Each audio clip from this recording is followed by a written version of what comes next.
I'm Dwight Fraser. With us in studio is the revered journalist extraordinaire, sports writer, Bobby Fray. We'll be tracking Jamaica's progress since he became a sports journalist. But we'll be looking in this program in the next 45 minutes. Jamaica's track and field development, or progression if you will, since 1948 to present. And to seek to banish some of the arguments we've been here swirling, how suddenly Jamaica has arrived as a track and field nation. Bobby Fray is in studio, and certainly we're glad to have him. Welcome, Bobby. It's a pleasure to be here, guys. Thank you so much. Bobby, Jamaica's track and field, we hear just recently that we are the new upstarts and that we suddenly have arrived. How is it that you help to put this argument into perspective to show the doubters and the naysayers that it never happened overnight? Well, indeed, I think it's admirably put, Dwight, and I'm honored to be here because you must remember that while we are going to London in 2012 for the next Olympiad, which of course is staged Olympiad every 4 years, right. Our first Olympics was in 1948. Interestingly, maybe we would have been ready not for 1936, but 1940. But there was a world war on, 1939 to 1945. So there was no Olympics in 1940 and 1944. So now the Jamaicans, who by then were coming close to Herb McKinley, let's take his birth date because I know it. He's born June 10, 1922. In London, he would have been 26. He could have perhaps have gone to the Olympics prior to that, but as I said, there was a world war. They cannot call us, I don't like the word upstart. I think it's very out of order, and they could call us nouveau riche, which means there's a French word for just arrived. We are not just arrived. We've been there from 1948, and having got a toe in the door, we have performed admirably. 1948, Bobby, where it all started for us as a track and field nation. Yes. I remember Jamaica getting 3 medals there by virtue of my historical research. Yes. Arthur Wint, the star there, along with Herb McKinley, George Roden. But you paint the picture for us in terms of... All right. I want to say some great things about those who went on the male side because they got the medals. But I feel that we misunderstand the purpose of the media if we don't say that there were some women in 1948 who did not get medals. Right. But Dr. who Cynthia reached Thompson, finals. Dr. Cynthia Thompson comes close to mind. Interestingly, she also missed out on Girls' Champs because I think she left St. Hugh's in 1940 or thereabouts, and the Girls' Champs didn't start till the year later. Right. When she was growing up on the boat, they were traveling by boat. She lost about 20-something pounds. Wow. She still came 6th in the final.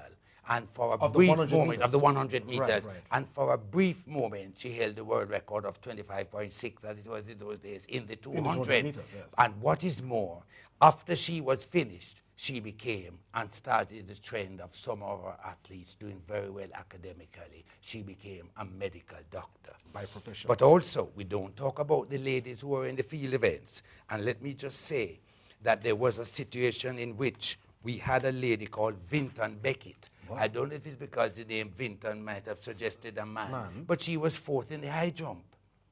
We had 2 very good high jumpers in the 1970s, but I figure they would have been more inspired if we in the media had let the world know that while Dr. Cynthia Thompson came 6th in the 100 meters, that Vinton Beckett came 4th in the high jump. In and that then, same year, yes, 1948. And Kathleen Russell came 6th in the long jump. In addition, it's not top 8, but you had a situation where Carmen Phipps finished 11th in the high jump. Right. And also the note from the Jimmy Carnegie magazine says Vinton Beckett also tied for 11th in the long jump. Which is admirable performances Admirable. from But those women. because they didn't get what you call their big ups, you know, women in those days in some countries, you know, they wear veil, cover their faces. In some countries, women are not allowed to vote. In some countries, they are going to say in the year 1948, you're a tomboy. Yes. Yet no matter how beautiful you are, how graceful you look like a gazelle, people are going to be saying, what right have you been out there? And look at the skimpy, wonderful clothing that the women wear. So you see, it's a different era. When you were going to the beach, the women had to dress appropriately, which means they had to almost look like somebody as a student of Immaculate Girls' School. But now onto the males, if you prefer. Right. Arthur Wint was not the favorite Herb McKinley was. To win the Yes, 400 meters. to give the Green and Black School the credit, Calabar, which was founded in 1912, 36 years after they founded, they produced the gold medalist in the 400 meter and the silver medalist in the 400 meter. Although I think Arthur Wint went on to Excelsior. So I can't quite remember whether he competed in his last year. But Arthur Wint is a person who we must never, ever forget. He too became a medical doctor. And that is he interesting was to point out too as Jamaica's, well. yes, ambassador to England. In other words, he was in England, whether you call him the High Commissioner or the ambassador, and he was the first president of the Sports Medicine Association of Jamaica. He has been winning gold medals from Class 3 in champs. 1952 now, it was the same names in Herb The same McKinley. name. Yes, but Arthur just Wint, before I George get there, Reed, I want George to Rodney. say to Leslie. Herb, yes, Herb was perhaps so, I did an interview with Herb McKinley once, and I think it would have been hard for him to beat Arthur Wint because he spoke of with admiration of the day when Arthur Wint was going off something like in 1938 to represent Jamaica at the Central American and Caribbean Games. If you heard Herb speak about Arthur, you know it would have been difficult to beat him because it's like being a hero. And Arthur was more a man doing his professional thing. While And Herb, having the running yes, and on Herb, the yes, side. and Herb was one of the first professional athletes. You must remember the name, you know, of the IAAF. I mean, FIFA doesn't say anything about amateur, but it's the International Amateur Athletic Federation. In the early days, you couldn't get any money. The promoter would have to put some money in your socks or different little thing or screechy by the room. It was an amateur sport. Yes. But just to say, so we had Herb McKinley, but in 4x4, I don't hear enough talking about how many legs had gone when Arthur Wint fell to the track. Because come hell or high water, whatever we did in 1952, we were on course to doing it in 1948.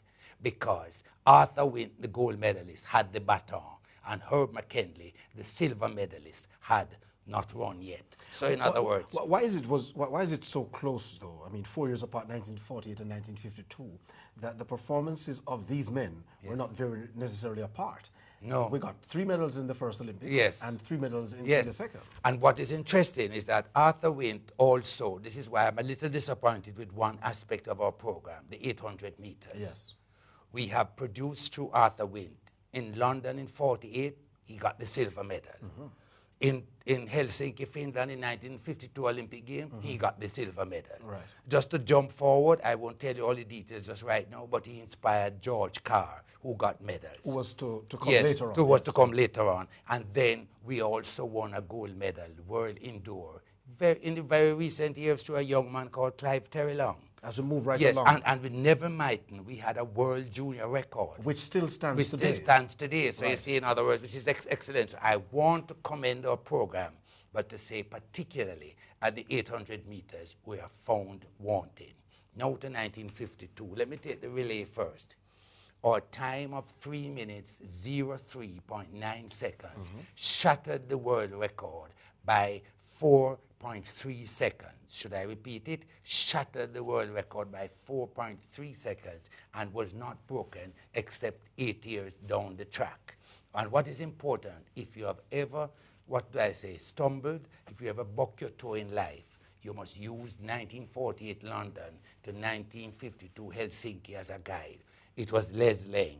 It was Arthur Wint. It was George Rodden. It was Herb McKinley. The 4 who couldn't complete the race in 1948. 4 years earlier. Lived night and day, yes, couldn't complete it, to come and win in 1952 against a very strong American squad. Moving right along to 1956 in Australia, Yes. it was at that point in 1956 that Jamaica's progression continued. Yes.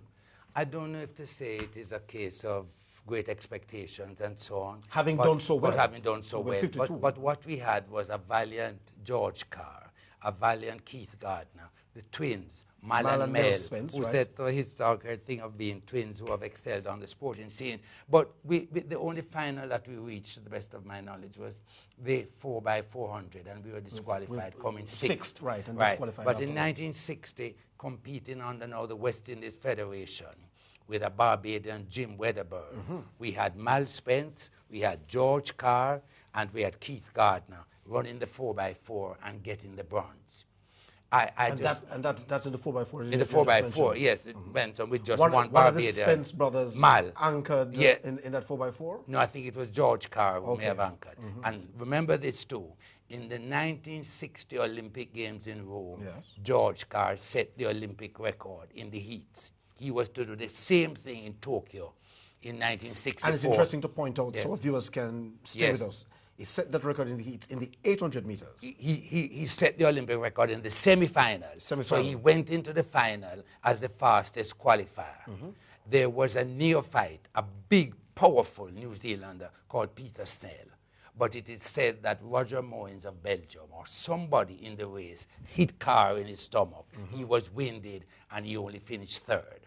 But he was perhaps the favorite in the 800 meters. 4 years later... So he finished third in that semi-final? Or in the no, final? no, he won the semi-final and he came third in the final. He got a bronze medal. So you see, Arthur a silver, a double silver in the 800 meters. George a silver in 1960. And then George comes back 4 years later in Tokyo to come fourth in the 800 meters. When it would be perhaps in the evening of his career. The evening of his career. And if my memory serves me correct, in beating him, the Kenyan, I think it's Kiprigot who beat him, it was the first medal that Kenya has ever gotten at the Olympic Games. So although we applaud our brothers and sisters from Kenya for their fine exploits in distance running, they should not be beating us in the 800 meters because we were there before. We set the precedence. 1964, fourth in 4 races, this now in Japan. Yes, and it's interesting to know, we must remember some of the persons who've passed. Richard Ashenheim and Jimmy Carnegie are no longer here. Yes. But Jimmy Carnegie, his works, his books, his help to people, his great thing as an educator. And I see you here with one of them here, yes. But Richard Ashenheim was also our statistician to the world body. He would, a Jamaican does something, he sends it up to the world body. He sends it to the IAAF. He sends it to track and field. And he was the president of the J3s in 1964.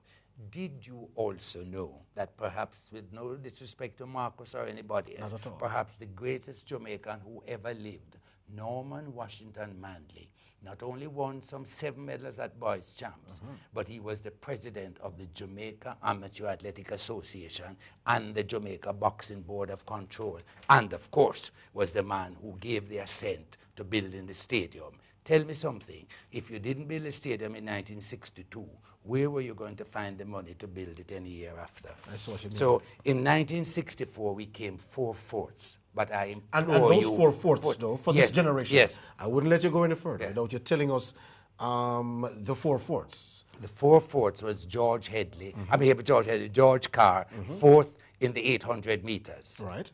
And then we had a 4th place in the 4x100 meters. For men. For men. And then we had a 4th place in the 4x400 meters for men. Right. But listen to this. It's funny. She didn't go on as an athlete much. But there was a lady called Una Morris out of Kingston Technical, coached by an unsung hero, Noel White. She's 16 years old. In 1964? Fit in 1964. Fit only to run at what would later become, after 72, a Carif to under 17. Right. She For comes 4th in the world. In the 100 meters? No, in the 200 meters. meters. Okay. And it was a good field. So in other words, Una Morris, she's now Dr. Una Morris Chung from a technical school. Again, which is a non-traditional thing. She's a radiologist today. What is a radiologist? But a member of the medical profession. Right. So you see, even when our athletes don't continue on the track, they continue some brilliant work off the track. 1968 in Mexico. Yes. It was a time when Lennox Billy Miller would have starred for Jamaica. Yes. Lennox Billy Miller is an interesting prospect. You might be aware that he didn't win in his final year at Class 2. He was upset in his final year at Class 2 at Sabina Park. But in 1963, 1964, 1965, he won the 100 and the 200 at Champs. Attended which school? Attended Kingston College. Okay. It was part of the years when Kingston College got 14 straight successive victories from 1962 to 1975. He ran on the 4x1. When your principal there was in charge, Mr. Douglas Forrest, yes, because if I say here, I don't want to say Mr. Douglas Forrest is the greatest head master ever lived on this program. And an uncle of the president of the JOA, the Jamaica Olympic Association. Association, since 1977, Mike Fennell. Right. But I have to just sneak in this about Billy. So he won 4 golds in 1963. He won 4 golds in 1964 at Champs. He won 4 golds in 1965. And then he ran on the 4x1, as I said, he ran on the 4x4. And then Jamaica went to Pens. And just to show you how sports is magnificent, KC were the first invitees and the first gold medalists. But who did they take with them in their party? But Herb McKinley. And he would have been from Calabar. Calabar.